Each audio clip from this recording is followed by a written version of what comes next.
Welcome to the Book of Enoch, where we're going through the Book of Enoch verse by verse, because the Book of Enoch is a great example of what it'll be like in the days of Noah. And where we are in this book is Enoch has been taken up by angels to a very high mountain, which is the throne of God. It is where God sits when he is dealing with earth. The earth is his footstool and this mountain is his seat.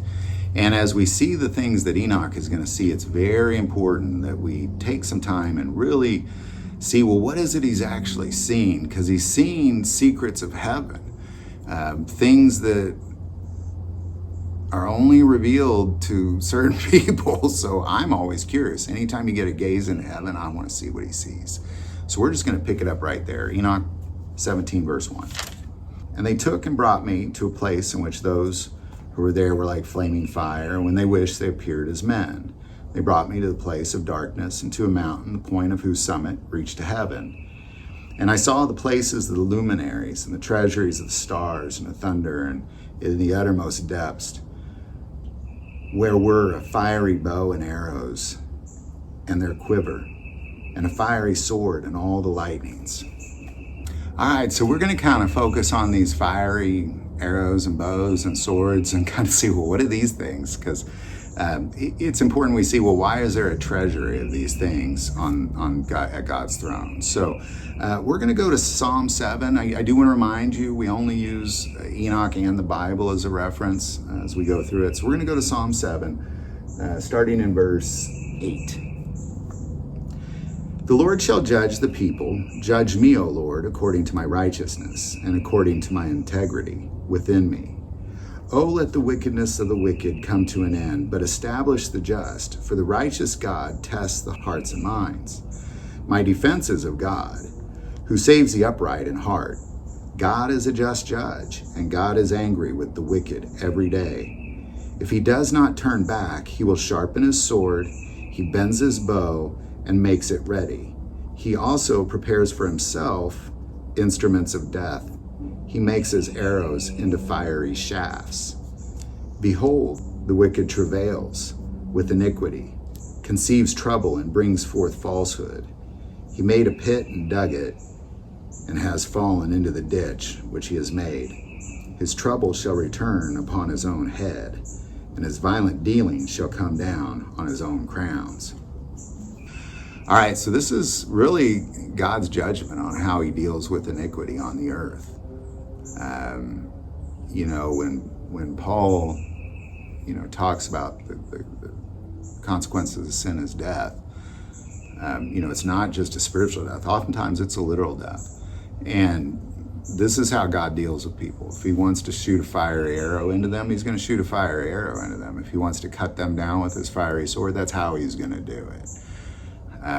It's literally, I wanted you to picture this scene because, this episode would combine with the last two. Really what we've seen is Uriel, Raphael, Raguel, Michael, Seraquil, Gabriel, and Ramiel are the angels who take him to a place where other angels are. And it is his seat where God sits on his throne. It's a very high mountain and really a different world altogether. It's not a mountain you can climb. And he sits there and he puts his feet on the earth as his footstool, and he's got treasuries of fiery bows and arrows and swords, which he just, when he looks down, his, Bible says his eyes go to and fro looking for those who are righteous, and those who cause iniquity and violence and danger. He's dug him a pit and he's going to shoot some arrows into him, or he's going to cut him down with that sword. This is how he does it. And it's, I think this gives us a vision of this throne that God has, because that's unusual, to say the least. Chapter 17, verse 1, and they took and brought me to a place in which those who were there were like flaming fire. When they wished, they appeared as men. They brought me to the place of darkness and to a mountain, the point of whose summit reached to heaven. And I saw the place of the luminaries and the treasuries of the stars and the thunder, and in the uttermost depths, where were a fiery bow and arrows and their quiver, and a fiery sword and all the lightnings. All right, so I'm going to go back to Psalm again. I just want to take a look at one more thing. In Psalm 76, verse 1, in Judah God is known. His name is great in Israel. In Salem also is his tabernacle and his dwelling place in Zion. There he broke the arrows of the bow, the shield and the sword, and the battle axe, Salah.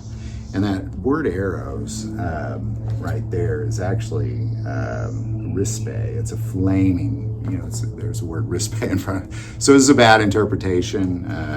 I use the New King James, but it should be flaming arrow there. So ultimately what you got here is, of course, Judah was the lineage of Jesus Christ, and man, you just break that arrow there. It's kind of done. It's finished. But that's what you got, man. You got God sitting on his throne on top of a mountain. You got the earth as his footstool. He's surrounded by angels that are a flame of fire, and he's just, anytime he wants, man, he just freaking shoots a flaming arrow right down there. And he doesn't miss. He never misses, man. We're going to just take a sword and do whatever he wants with that, which is a lot of hacking to be done with a sword. It's less precise as an arrow. And this is how he deals with the unrighteous on the earth. Know that. He is in charge. Any thoughts or insight on it? Definitely put it below. Do want to take a moment, say most people watch the channel, not subscribers. Click that subscribe button.